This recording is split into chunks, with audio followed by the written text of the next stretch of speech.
मित्रों, वासंती नवरात्रि की आज अष्टमी तिथि है। मैं पूरे प्रदेशवासियों को महाअष्टमी की हृदय से बधाई देता हूं। नवरात्रि के पावन पर्व पर पूरे प्रदेश में जगत जननी मां भगवती दुर्गा की पूजा और अनुष्ठान के कार्यक्रम पूरी श्रद्धा, विश्वास और उत्साह और उमंग के माहौल में श्रद्धालुजनों ने हर जगह आयोजित किए हैं और ये निरंतर कल तक चलेगा। राज्य सरकार ने इसके लिए पूरी पुख्ता व्यवस्था की है। कल रामनवमी की भी पावन तिथि है। मर्यादा पुरुषोत्तम भगवान श्री राम के पावन जन्मोत्सव का पावन तिथि। अयोध्या धाम में विशेष समारोह होंगे। जगह जगह नवमी की स्थिति पर मर्यादा पुरुषोत्तम भगवान श्री राम के पावन जन्मोत्सव के कार्यक्रम आयोजित होंगे। शासन ने स्थानीय स्तर पर प्रशासन को श्रद्धालुजनों की सुविधा और सुरक्षा की पुख्ता व्यवस्था के पहले से निर्देश दिए हैं और उस पर प्रशासन पूरी तत्परता के साथ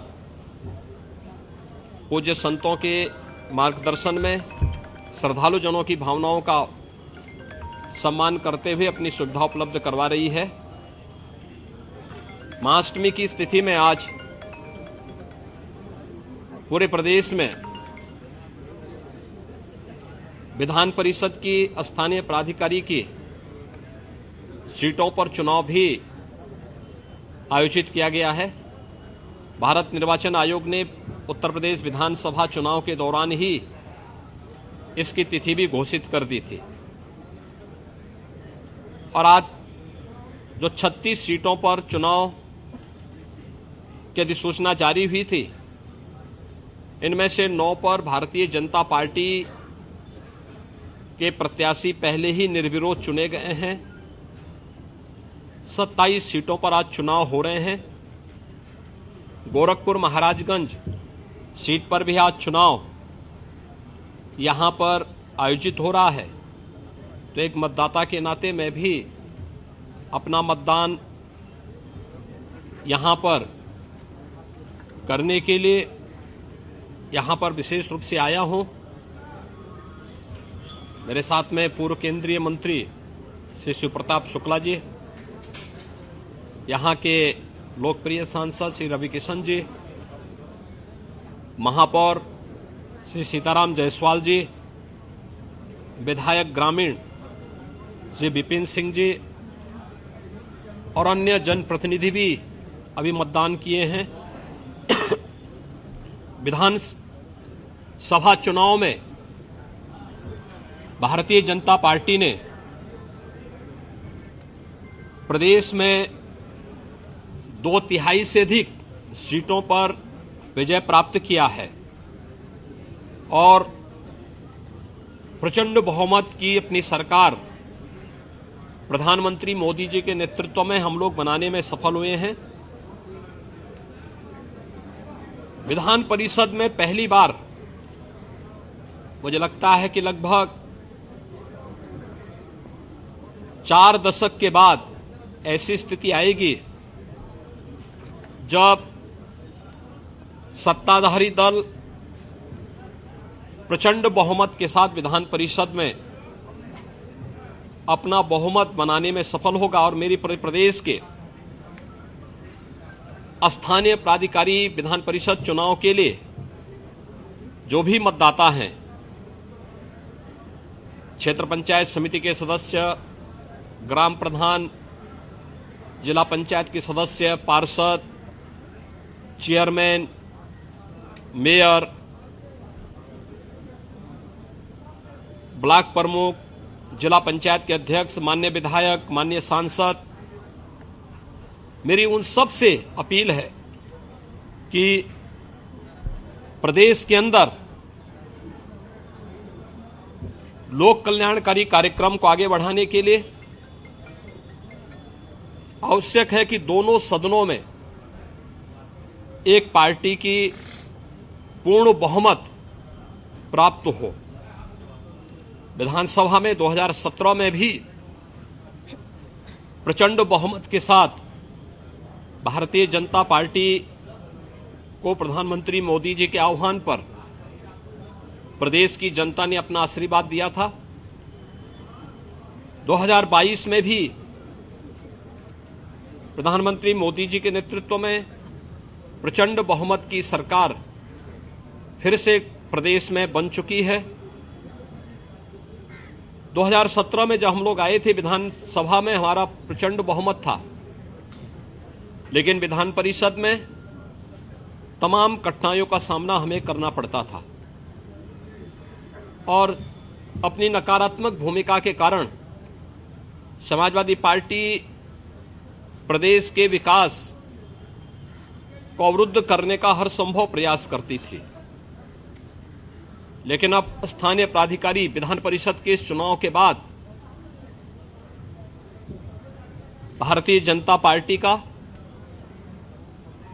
प्रचंड बहुमत के साथ जीतना तय है और प्रचंड बहुमत के साथ 36 में से अधिकतर सीटें जब भारतीय जनता पार्टी जीतेगी तो स्वाभाविक रूप से प्रदेश के विकास को, लोक कल्याणकारी कार्यक्रमों को, महिलाओं के कल्याण से जुड़ी हुई और उनके स्वावलंबन और सुरक्षा से जुड़ी हुई योजनाओं को, नौजवानों के रोजगार से जुड़ी हुई कार्यक्रमों को, अन्नदाता किसानों के हितों के लिए, श्रमिकों के सम्मान और उनके स्वावलंबन के लिए सरकार और बेहतर तरीके से कार्य करने में सक्षम होगी। और मेरी सभी जनप्रतिनिधियों से अपील होगी कि प्रदेश के 25 करोड़ नागरिकों के हितों को ध्यान में रखते हुए हम भारतीय जनता पार्टी को जो आशीर्वाद जनता जनार्दन ने विधानसभा में दिया है, विधान परिषद में भी वह समर्थन अवश्य भारतीय जनता पार्टी के अधिकृत प्रत्याशियों को, चुने गए जनप्रतिनिधियों को अवश्य प्राप्त होगा। मैं एक बार फिर से पूरे प्रदेशवासियों को वासंतिक नवरात्रि, महाअष्टमी की स्थिति, महानवमी और मर्यादा पुरुषोत्तम भगवान श्री राम के पावन जन्म दिवस रामनवमी की भी हृदय से बधाई देता हूं, अपनी शुभकामनाएं देता हूं। आपने कहा कि गरीबों का आशियाना ना उजाड़े, अधिकारियों का आपने निर्देश दिया, क्या वजह है इसके पीछे? देखिए, प्रदेश में माफिया के खिलाफ जीरो टॉलरेंस की नीति और अपराधियों के खिलाफ जीरो टॉलरेंस की नीति के तहत सरकार कार्य कर रही है। जनता जनार्दन का आशीर्वाद सरकार के सुरक्षा और बेहतर कानून व्यवस्था के मुद्दे पर जनता जनार्दन का, खासतौर पर आधी आबादी का आशीर्वाद भारतीय जनता पार्टी को प्राप्त हुआ। वे पेशेवर माफिया और अपराधी जो पहले सत्ता का संरक्षण प्राप्त करके प्रदेश में गरीबों का, व्यापारियों का, महिलाओं का, उनकी सुरक्षा पे सेंध लगाने का कार्य करते थे, या जिन्होंने सरकारी संपत्ति पर, सार्वजनिक संपत्ति पर कब्जा करके प्रदेश में अव्यवस्था पैदा करने का कार्य किया था, जिन्होंने उस समय की व्यवस्था के लीकेजेज का लाभ उठा करके उस समय भ्रष्टाचार को बढ़ावा दिया था, तो पिछली सरकारों के कार्यकाल के दौरान जिन्होंने अनैतिक रूप से, अवैध रूप से शासकीय संपत्ति पर, सार्वजनिक संपत्ति पर, गरीबों की संपत्ति पर, व्यापारियों की संपत्ति पर कब्जा किया हुआ है, एंटी भूमाफिया टास्क फोर्स वर्तमान में पूरे प्रदेश के अंदर उस अवैध कब्जे से मुक्त करने के एक बृहद कार्यक्रम को आगे बढ़ा रही है। हम लोगों ने अब तक 2500 करोड़ रुपए की संपत्ति माफियाओं का, पेशेवर माफिया, इसमें पेशेवर अपराधी भी हैं, भूमाफिया भी हैं, खनन माफिया भी हैं, वन माफिया भी हैं, पशु माफिया भी हैं। इन सभी माफियाओं से जुड़ी हुई उस संपत्ति को जब्त किया है और उस पर प्रभावी कार्रवाई चल रही है। लेकिन अपने आशियाना बनाने के लिए, अपना घर बनाने के लिए अगर किसी गरीब ने सार्वजनिक संपत्ति पर कहीं पर कब्जा किया या उसने अपनी झोपड़ी डाली हुई है, तो उस झोपड़ी को तब तक प्रशासन नहीं हटाएगा जब तक कि हम उसके लिए व्यवस्थित कोई सुरक्षित आवास उपलब्ध न करा दें। और इसके लिए पहले से व्यवस्था की गई, उसको आप चिन्हित करिए। अगर वह किसी आरक्षित श्रेणी की कैटेगरी नहीं है तो फिर उस गरीब को वहां उजाड़ा नहीं जाएगा, उसको वहीं का पट्टा वहीं पर हम उपलब्ध करवाएंगे। लेकिन आरक्षित श्रेणी की है, उन स्थितियों में उन्हें सुरक्षित आवास उपलब्ध करवाने के बाद फिर व्यवस्था देंगे।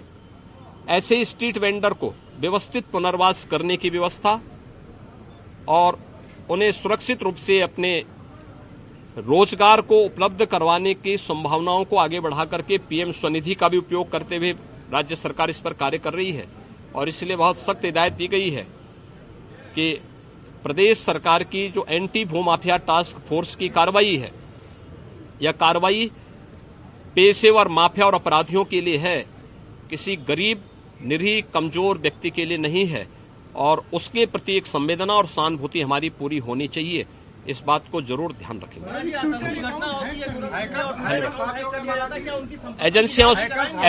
एजेंसियां उस पर कार्य कर रही हैं, देख रही हैं। धन्यवाद, थैंक यू, धन्यवाद जी।